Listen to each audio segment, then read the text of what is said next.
हाय, कैसे हैं आप।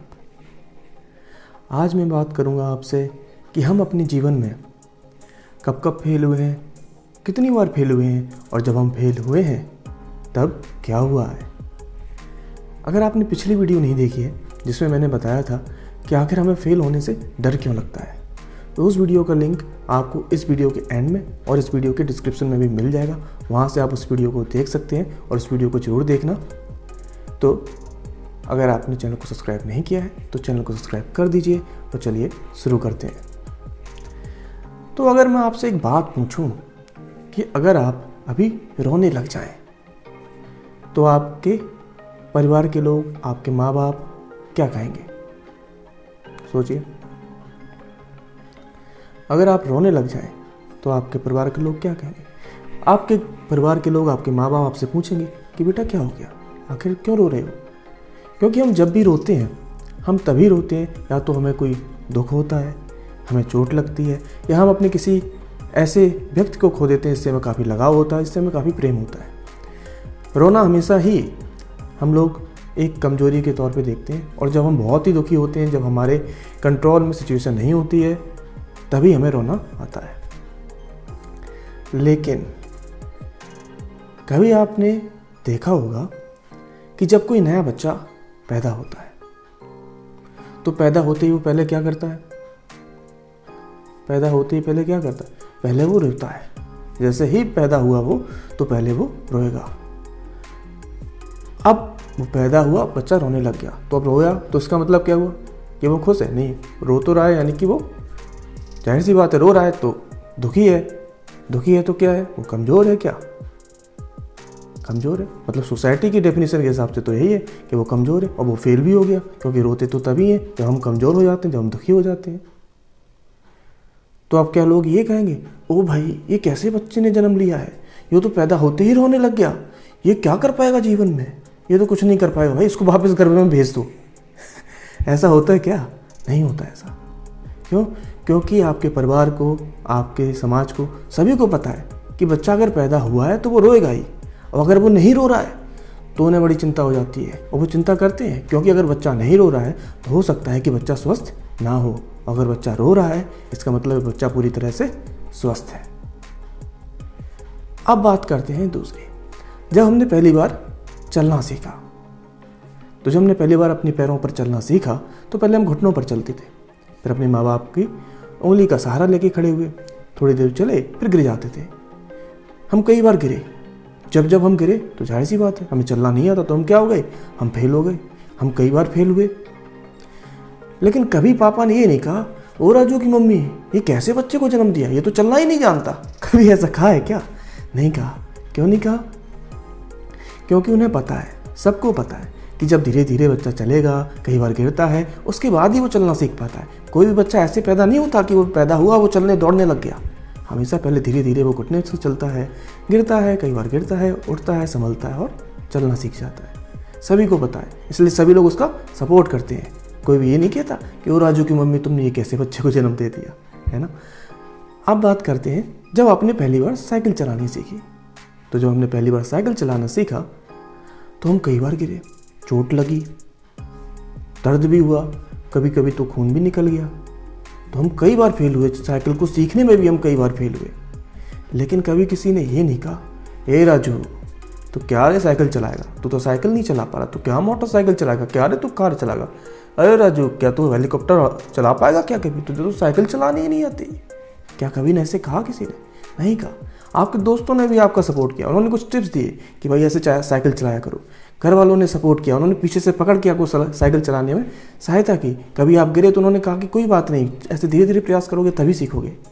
समाज के सभी लोगों ने आपको इसके लिए प्रेरित किया, कहा कि जल्दी से सीखो, अच्छा दिक्कत आ रही ऐसे सीखो, मेरे पास आ जाया करो, मैं तुम्हें सिखाऊंगा। सभी ने सपोर्ट किया, क्योंकि सभी को पता है कि जब आप प्रयास करेंगे, धीरे धीरे सीखेंगे, गिरते हैं, चोट लगती है, तभी सीखते हैं। लेकिन जब कोई आप काम ऐसा करते हैं जो भीड़ से अलग हटके होता है, जो कुछ ऐसा होता है जो पहले किसी भीड़ उस काम को नहीं कर रही होती है, जब आप कुछ नया बिजनेस करने का प्रयास करते हैं, जब आप अपना नाम को बड़ा करने का प्रयास करते हैं, कुछ नई चीज़ें करने का प्रयास करते हैं, तब आप खुद को अकेला पाते हैं। समाज के लोग, हो सकता है आपके घर के लोगों को भी अगर इस चीज़ की आइडिया नहीं है कि आप क्या कर रहे हैं, तो आप खुद को अकेला पाते हैं। आपको नहीं पता कि आप अकेले क्यों हैं, क्यों लोग आपका सपोर्ट नहीं कर रहे। और जब आप ऐसे लोगों को देखते हैं जिन्होंने कुछ नया प्रयास किया था लेकिन वो कुछ कारणों से फेल हो जाते हैं, और देखते हैं कि कैसे समाज के लोग उनको ताना मार रहे हैं, उनको लोग अब कमज़ोर कहने लगे हैं, और ये भी कहने लगे हैं कि देखो भाई ये वो तिवारी जी का लड़का है, बड़ा हीरो बन के घूम रहा था, आजकल कमरे में डला रहता है, केवल सोशल मीडिया चलाता है और कुछ नहीं चलाता। तो इस तरह की चीज़ें जब आप उनमें सोचने लगते हैं तो आपको डर लगने लगता है। अब लेकिन यहाँ पे आपको ये भी समझना होगा कि आप ऐसे लोगों के बीच में हैं, आप ऐसे लोगों को देख रहे हैं जिनको उस फील्ड के बारे में कोई आइडिया नहीं है, तो वो आपका सपोर्ट चाह के भी नहीं कर सकते। इसलिए ज़रूरी है कि आप ऐसे लोगों को देखें, सुनें। अब इंटरनेट का युग है, टेक्नोलॉजी का युग है, तो हम सोशल मीडिया के थ्रू, इंटरनेट के थ्रू ऐसे लोगों से जुड़ सकते हैं जो अपनी फील्ड में एक्सपर्ट हैं, अपनी फील्ड में अच्छा कर रहे हैं। तो आप जिस फील्ड में अच्छा करना चाहते हैं उस फील्ड के लोगों से जुड़ें।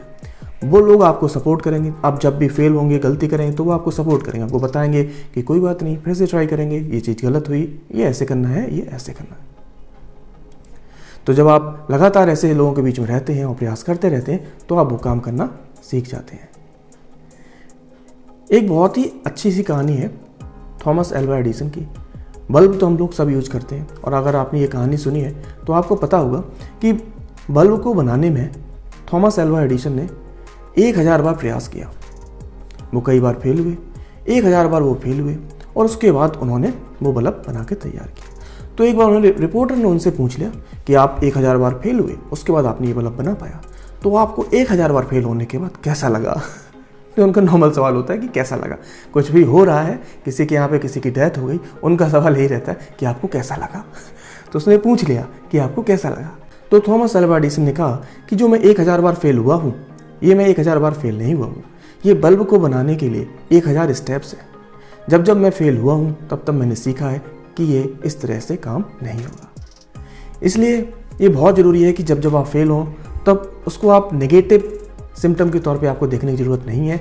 आपको ये नहीं मानना है कि आप एकदम बेकार हैं, आप कुछ नहीं कर सकते, आपसे कुछ नहीं होने वाला, बल्कि आपको उसे एक पॉजिटिव सिम्टम के तौर पे देखना है, और आपको उसे ऐसे देखना है कि आपने कुछ नया प्रयास किया है, कुछ नई चीज़ सीखी है, आपने कुछ ऐसा सीखा है जिससे ये काम नहीं हो सकता। इस काम को अब हम दूसरे तरीके से प्रयास करेंगे। और अगर आप जब भी प्रयास करते हैं, जब भी नई चीज़ें सीखते हैं, तो आपने जिस उद्देश्य के लिए वो चीज़ें कर रहे हैं, सीख रहे हैं, अगर आप उस उद्देश्य में सफल हो जाते हैं, तब आप उस फील्ड में जो नए लोग आएंगे उनके लिए आप रोल मॉडल बन जाएंगे, उनके लिए आप एक हीरो का काम करेंगे। लेकिन आप कई बार प्रयास करने के बाद भी उस फील्ड में वो मुकाम, वो सफलता हासिल नहीं कर पाते जो आप चाह रहे थे, तो उसके बाद भी आप फेल नहीं हुए हैं, क्योंकि अब आप जो नए लोग आएंगे उनको आप गाइड कर पाएंगे कि आप इस तरह से ये गलतियां ना करें, क्योंकि इससे काम नहीं बनने वाला। तो मेरा प्रयास यही है इस वीडियो से, और इसका जो पिछला वीडियो था, मेरा दोनों वीडियो में आपसे यही प्रयास रहा है कि आप अपने मन से फेल होने का डर पूरी तरह से निकाल दें। आप एकदम बेफिक्र होकर नई चीज़ों का प्रयास करें। आप जिस फील्ड में अपना नया काम बनाना चाहते हैं, मुकाम हासिल करना चाहते हैं, उस फील्ड में प्रयास करें, और फेल होने से बिल्कुल ना डरें। आप जब भी फेल हों तो आप समझ लें कि आपने कुछ नया सीखा है और आप धीरे धीरे अपनी मंजिल की तरफ बढ़ रहे हैं। तो वीडियो को लाइक कर दीजिए। पिछले वीडियो का लिंक डिस्क्रिप्शन में आपको मिल जाएगा, वहाँ से आप पिछला वीडियो देखिए, और वीडियो को अपने दोस्तों के साथ शेयर भी कीजिए। Thank you, bye bye.